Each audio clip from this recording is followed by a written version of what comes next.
વાડીએ ભાઈ કટર ખોલ્યું છે. કટરની ક્લેચ પ્લેટો જતી રહી હતી.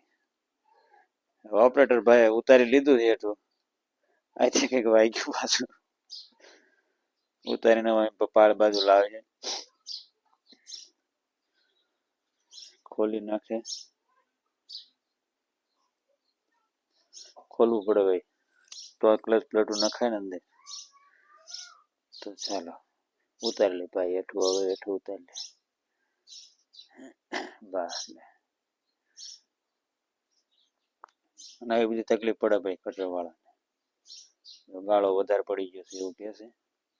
તો પછી ચાલો ઘસી નાખ્યું એને. આમરી પેપરથી ઘસવાનું ચાલુ છે.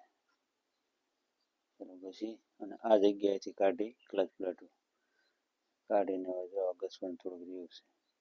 અને એવી છે ક્લચ પ્લેટ. ભાઈને કે હવે થઈ ગયું રેડી તો ચડાવી દે. ફીટ કરી નાખ ઉપરનું. ચાલો એ ઉપર મેકી દીધું. હવે નટ બોલ્ટ મારે એટલે ફીટ અને પછી કટરમાં ફીટ. તો ચાલો આપણું કામ થઈ ગયું.